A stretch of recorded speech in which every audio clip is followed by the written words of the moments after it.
আসসালামু আলাইকুম। কেমন আছেন বন্ধুরা?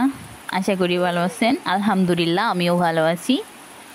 তো দেখতেই পাচ্ছেন আমি কতগুলো পানি সংগ্রহ করে বোতলে ভরে রাখতেছি। এগুলো হচ্ছে বৃষ্টির পানি।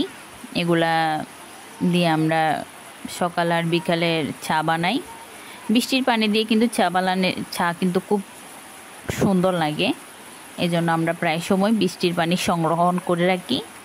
এই সংরক্ষিত পানি দিয়ে কিন্তু আমরা চা বানিয়ে রাখি।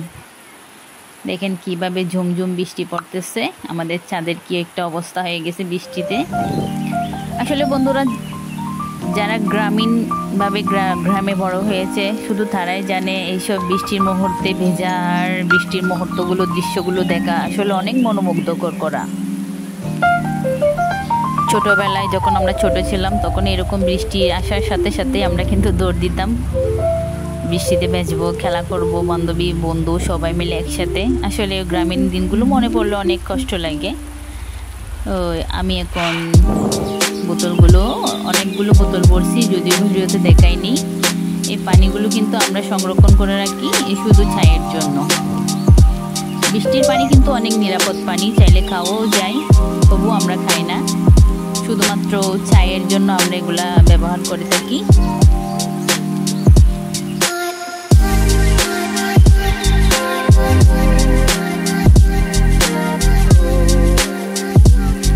আমার এখন পানি ভরা কমপ্লিট হয়ে গেছে। এদিকে আমার মেয়ে স্কুলে যাওয়ার জন্য তাড়াহুড়া করতেছে, আবার ছাতা ফেলে চলে যাচ্ছে। এই জন্য আমি ওকে ডেকে ছাতাটা দিলাম। যদিও এখন বৃষ্টির টাইম, একটু বৃষ্টি কমছে, বাট বলা যায় না আবার কখন বৃষ্টি শুরু হয়ে যায়, যেহেতু বর্ষার দিন। তো আমি ওকে অর্ধেক থেকে ডেকে ওর জন্য ছাতাটা দিয়ে দিলাম। ও স্কুলে চলে যাচ্ছে।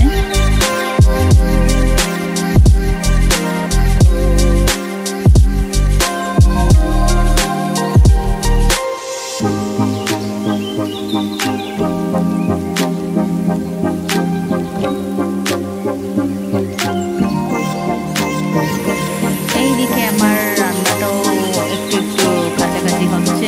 এক সাইডে মাই, তো এক সাইডে একটা সময় বাচ্চাদেরকে রেডি করা, এদিকে রান্না করা, এদিকে কাউকে নাস্তা করানো, এই একটা একটা করতে করতে আসলে আমাদের সময়গুলো কেটেই যায়।